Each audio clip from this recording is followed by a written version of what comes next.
All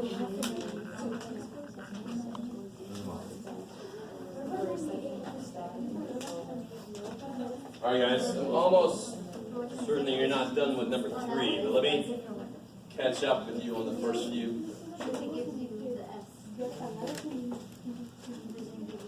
So here the degrees of freedom would be 5. good, because it's n minus 1. And then I want 99% confidence, so I'm going to look. 99% confident means there would be 1% outside. How much would be in one tail then? Yeah, 0.01. So in one tail it would be 0.005. Notice how no matter which way you look at it, you're in this column. 0.01 in two tails, 0.005 in one tail. That's kind of nice. Try something.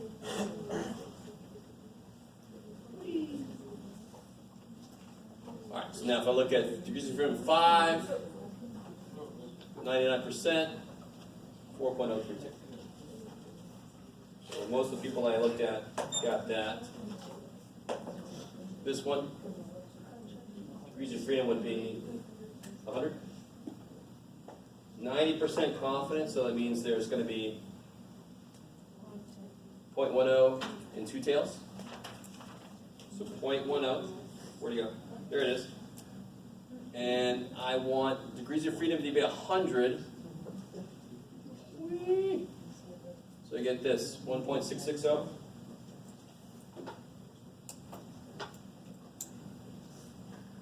How's that? Is that cool? Okay, non-reaction. Sorry. Trying to get myself used to that. And the crowd goes in. This one was the one that's a little more controversial. Degrees of freedom here is 95. Well, you're 98% confident, which means there's going to be how much outside? 2%. So I got 2% in two tails. I'm looking here. 95, there is no 95. So what the hell do I do? I kind of have a special place by heart for the people that average these two. That's awesome. But in general, what you do is you round down. Use the smaller degree of freedom just to cover your ass for not knowing what 95 is supposed to be. 2.368.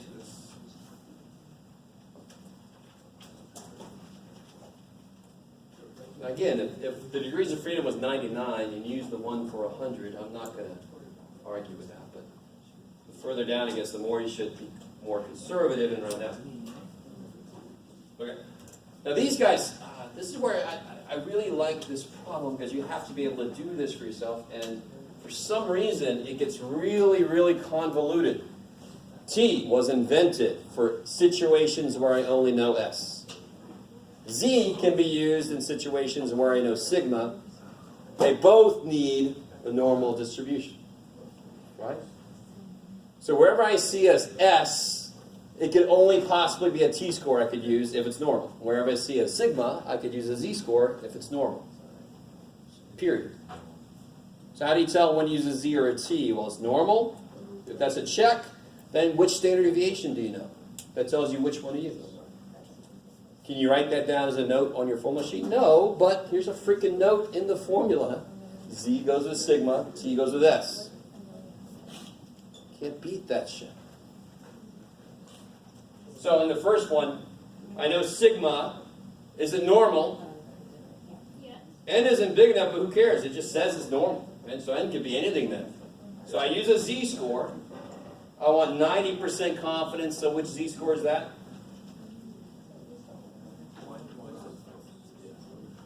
Yeah, we saw that one earlier.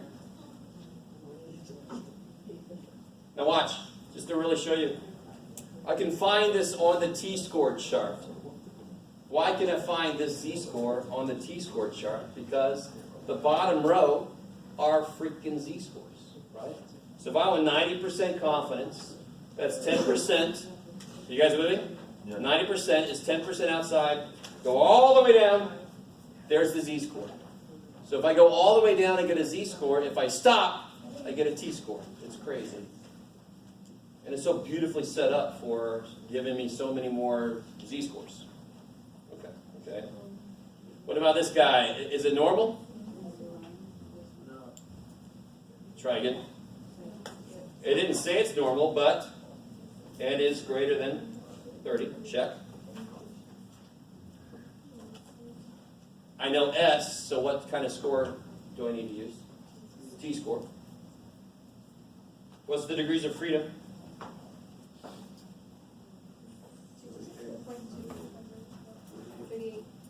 39 minus 1 is 38.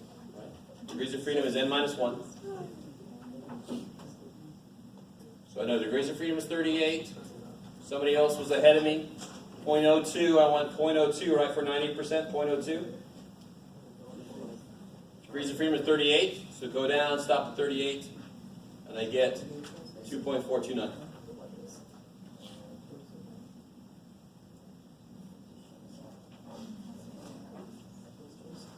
How are you guys doing? Are you all right?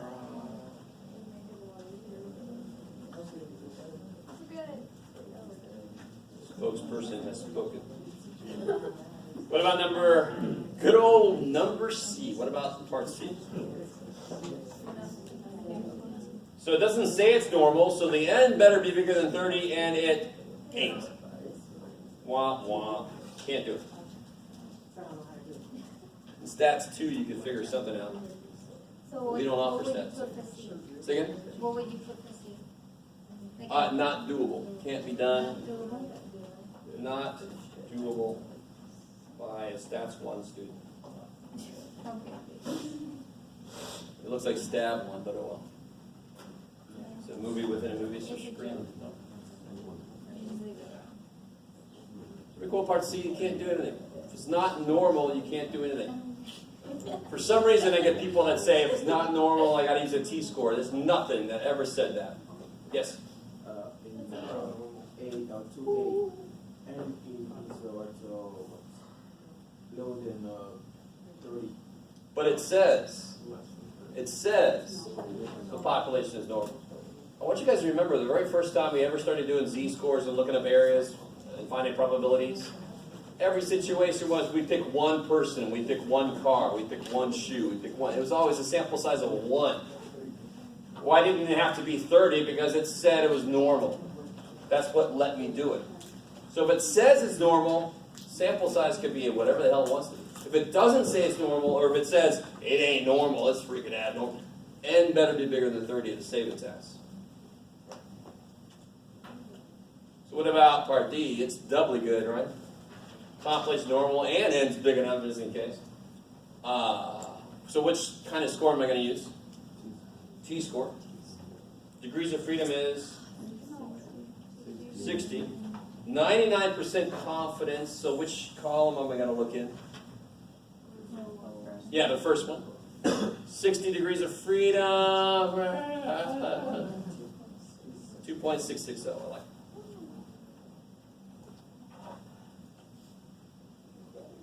Not doable by stat. I love that. I'm going to leave it.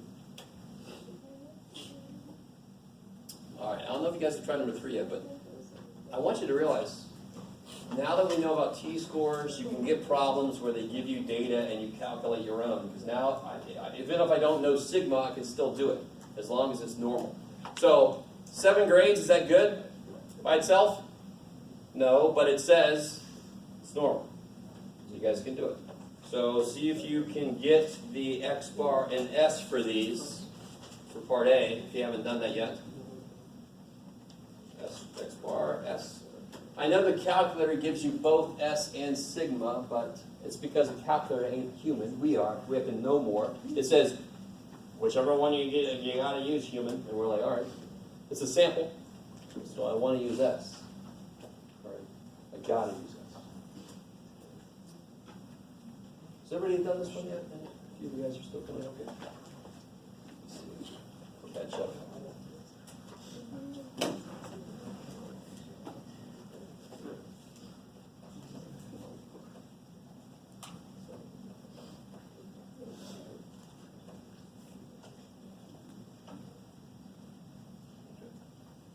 So once you get that in there, I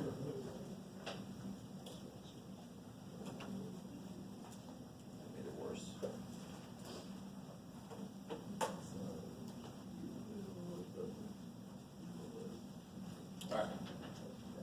once you get that in there, how do I get the answers I need? Where do we go? Stat? Calc? One of our stats, because they only put one variable in there. And there, and list one, calculate. Is that what you guys got? So what's my mean? 78.286, roughly. What's my standard deviation? Yeah, 15.72, let's say 15.724.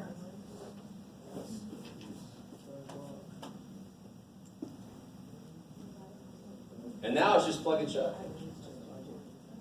What's the one thing I still need to get? I kind of gave this away, right? But we don't know sigma for damn sure. We don't even have any more data than just these 7 numbers, so we don't have any clue what sigma is. We know what S is. How do I get T? What do I have to figure out? How do we get T? First you buy a T bag, yeah. Unless you want that Keurig stuff. No. What's the first step in getting a T score? Yeah. Degrees of freedom is 7 minus 1, 6. I want 98% confidence, so I'm going to look in which column? 1 and 2. And I'm going to stop at 6. 3.143. Now I've got everything I need. X bar, 78.286, give or take 3.143 of these. Where'd it go? 15.724 divided by the square root of 7. One little mistake that always happens is somebody puts 6 in here because you get so focused on degrees of freedom, but it's got to be n in there, not n minus 1. And now this is just a normal confidence interval, to be honest. Find the error, get the upper lower piece. Oh, you guys are all like, none of this is normal.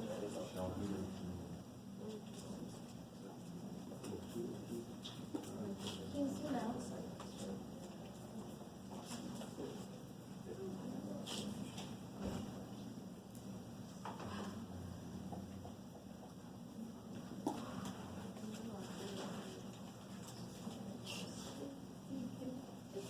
Let me get the area.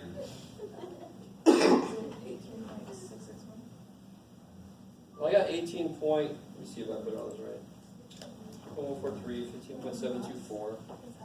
I got 18.679.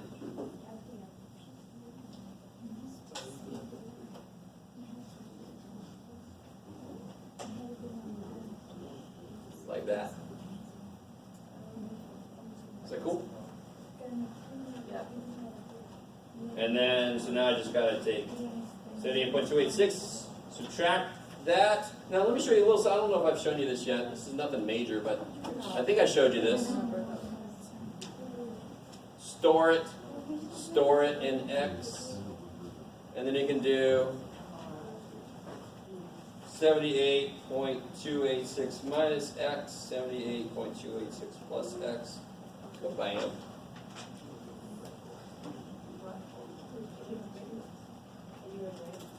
Yeah. So once you do this, you figure out the error. You can store it. See stow? Stow it away. Store it in X. Bam. Store it in X. So now X has that number in it. This is nothing major, to be honest, but it's a nice little thing. Then you can do 78.286 plus X, 78.286 minus X, right? 78.286 minus X, that's the lower part. 78.286 plus X, that's the upper part. And again, doesn't really save that much time, but it's a nice little thing to know. So that's going to be the interval.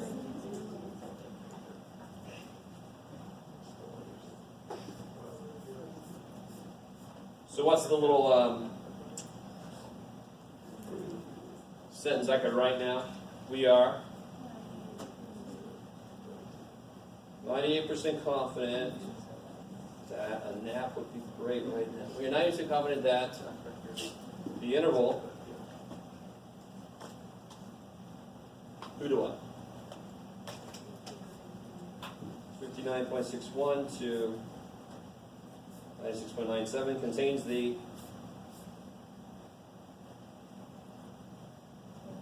true mean grade. For whatever situation, that's all the information I gave you. Is that a very wide interval? Oh, hell yeah. It had two things going against it. I had to use a t-score, which always makes things bigger, and I only had 7 sample size. So that's together, that's going to make this thing crazy. But did I find evidence that it's less than 100? Yes. At the 98% level of confidence, I found evidence that it's less than 100. Which is really amazing. It's really going out on a limb. All right. My time. Let me give you this next thing here.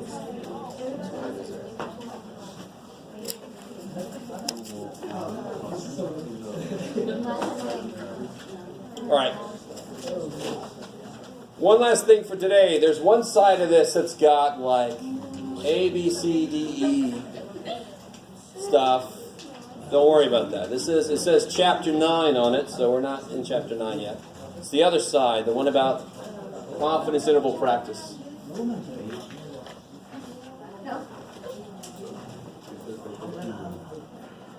Oh, I'll tell you what. 8.2. I gotta be more careful with this.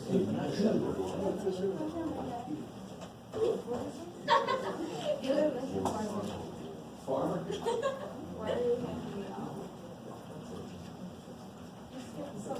I know. This is for all the females, and then we got one for all the men. Because the females have all the little sampling of grades for women the last several semesters.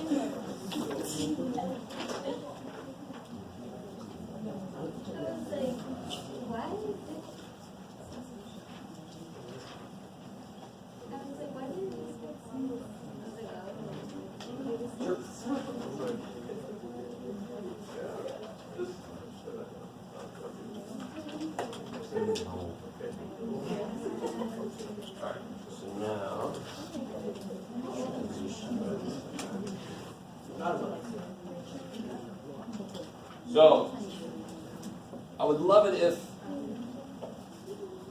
the women could group up like 2, and the men same thing. So once you get something, maybe group up with one other man. The women group up with one other woman.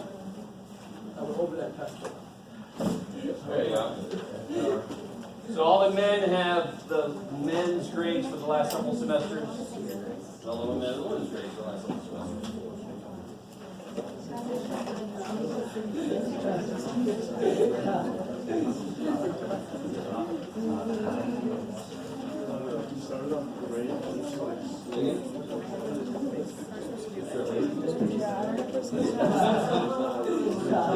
I don't know if you're a ladies' man or if you're a ladies' man in your own head. It's a different situation. What's up? You guys do.